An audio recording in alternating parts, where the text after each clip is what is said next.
সম্মানিত ভাই এবং বন্ধুরা, আল্লাহ সুবহানাহু ওয়া তাআলা তার নবীর মাধ্যমে এই মুহররম মাসকে তার নিজের মাস বলেছেন। মুহররম মাসকে বলেছেন যে ফাইন্নাহু শাহরুল্লাহ। মুহররম মাসটা হলো আল্লাহর মাস। আল্লাহর মাস কেন বললেন? আল্লাহর মাস বলার পিছনে অন্যতম কারণ হলো এই মাসটাকে সম্মানিত করা, এই মাসটাকে মর্যাদা দান করা। কারণ আল্লাহ পাকের তো কোনো মাসের প্রয়োজন নাই। আল্লাহ পাকের জন্য নির্দিষ্ট কোনো সময়ের প্রয়োজন নেই। আল্লাহ রাব্বুল আলামিনের কাছে সময় সবসময়ই একই রকম।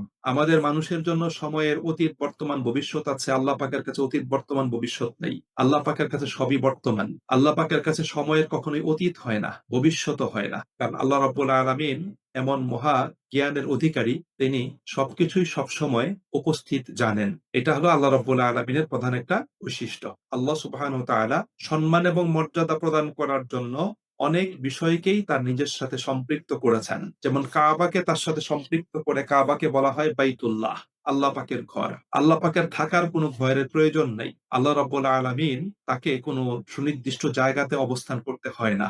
আবার আল্লাহ রাব্বুল আলামিন হজ উমরাকারীদেরকে তিনি তার মেহমান বলেছেন। এতে তাদের সম্মান এবং মর্যাদাকে আল্লাহ রাব্বুল আলামিন বৃদ্ধি করে দিয়েছেন। এটা হলো মূলত যে বিষয়টাকে আল্লাহ পাকের সাথে সম্পৃক্ত করা হয়েছে, সেই বিষয়টার মর্যাদা এবং সম্মান প্রদানের জন্যই সংযুক্ত করা হয়েছে।